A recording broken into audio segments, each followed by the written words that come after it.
ان عدۃ الشہور عند اللہ 12 شہرا فی کتاب اللہ یوم خلق السماوات والارض۔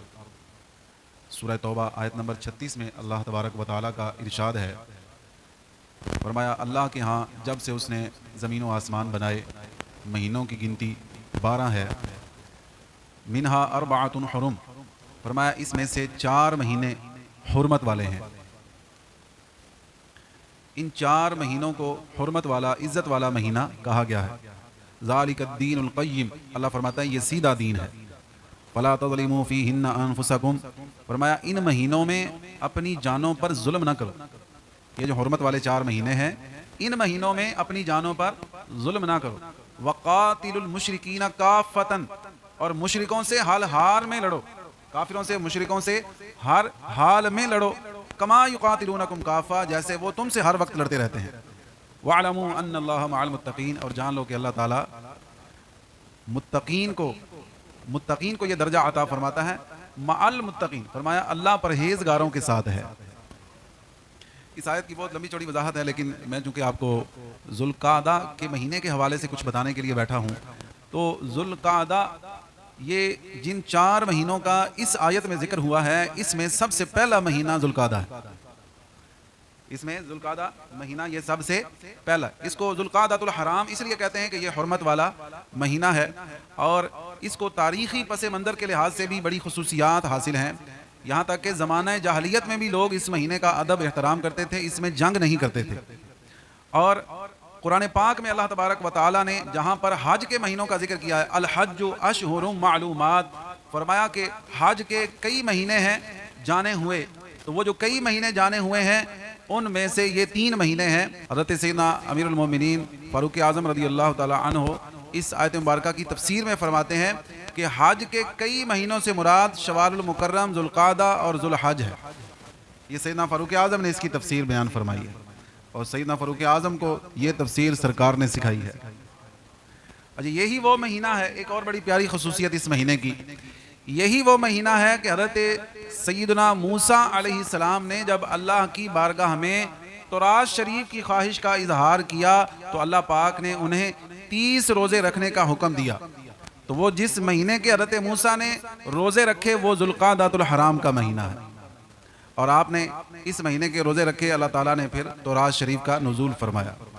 ایک اور بڑی پیاری خصوصیت کہ ہمارے پیارے آقا مکی مدنی مصطفیٰ صلی اللہ تعالیٰ علیہ وآلہ وسلم نے اپنی عمر مبارک میں جتنے عمرے ادا فرمائے سارے اسی مہینے میں ادا فرمائے۔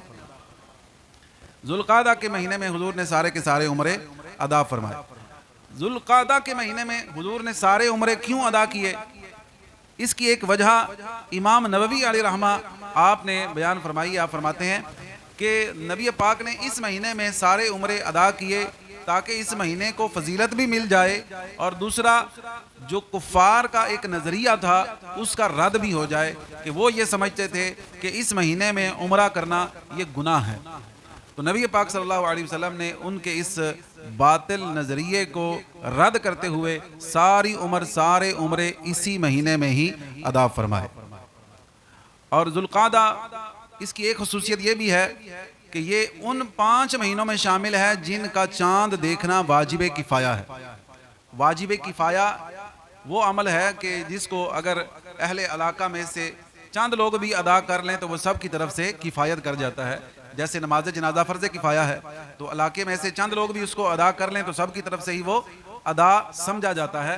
تو اسی طرح واجب کفایہ کا بھی مطلب یہ ہے کہ اگر چند لوگ بھی اس کا چاند دیکھ لیں تو سب کی طرف سے یہ واجب ادا ہو جائے گا۔ تو اس کا چاند دیکھنا واجب کفایہ ہے۔ وہ 5 مہینے کون سے ہیں؟ شعبان، رمضان مبارک، شوال، ذوالقعدہ اور ذوالحج، ان 5 مہینوں کا چاند دیکھنا واجب کفایہ ہے۔ تو آج چاند رات ہے، ہو سکے ٹائم ملے اور استطاعت ہو، پہنچ ہو تو پھر چاند دیکھنے کا ضرور جو ہے نا اہتمام فرمائیے گا۔ اس مہینے کے چند ایک اوراد و وظائف بھی میں آپ کے سامنے بیان کرتا ہوں، انشاءاللہ آپ کا دل باغ باغ ہوگا۔ یہ بزرگان دین سے یہ اوراد و وظائف منقول ہیں، اللہ کے ولیوں نے یہ اوراد و وظائف کیے، ان کو اللہ تعالیٰ نے یہ انعامات عطا فرمائے، اور اس کے نتیجے میں اللہ تعالیٰ نے ان کو بہت زیادہ برکتیں عطا فرمائیں۔ انہوں نے پھر خیر خواہی کے لیے امت کو بھی بیان کیے۔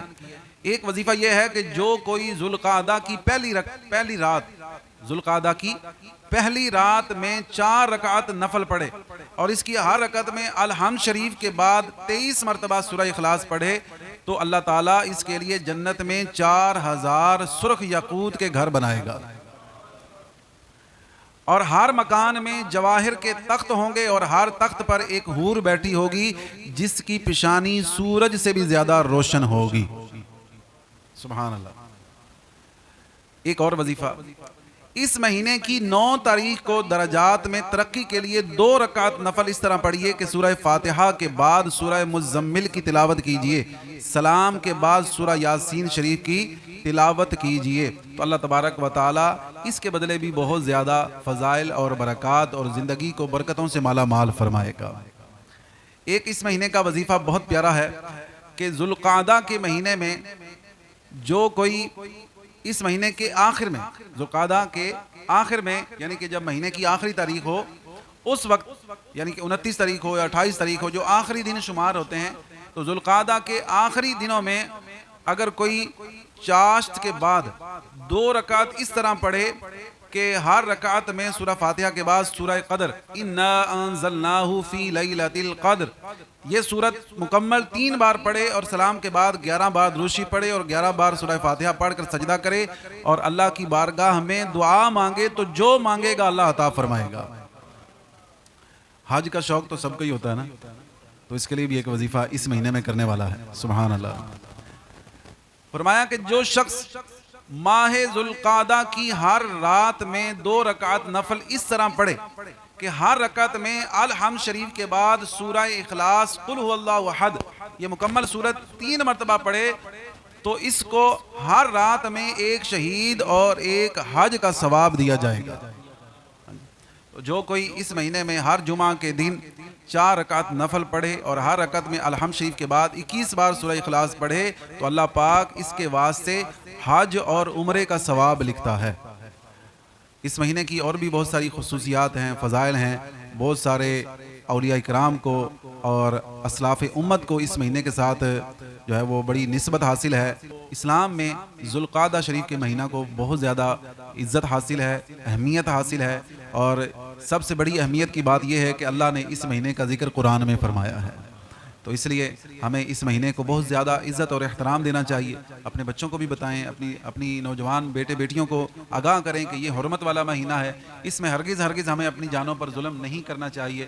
اللہ تعالیٰ نے واضح لفظوں میں قرآن میں فرمایا فَلَا تَظْلِمُوا فِيهِنَّ أَنفُسَكُمْ کہ ان مہینوں میں اپنی جانوں پر ظلم نہ کرو۔ اپنی جانوں پر ظلم کرنے سے مراد یہ ہے کہ گناہ کے کام نہ کرو، اللہ کو ناراض کرنے والے کام نہ کرو، رسول اللہ صلی اللہ تعالیٰ علیہ وسلم کی نافرمانی نہ کرو، تو یہی اپنی جانوں پر ظلم کرنے سے بچنے کا راستہ ہے کہ اللہ کی بھی فرما برداری کی جائے اور اس کے پیارے رسول مقبول صلی اللہ علیہ وسلم کی بھی فرما برداری کی جائے۔ اللہ ہم سب کو ان تمام مہینوں کا ادب اور احترام نصیب فرمائے، آمین بجاہ نبی الامین صلی اللہ علیہ وسلم۔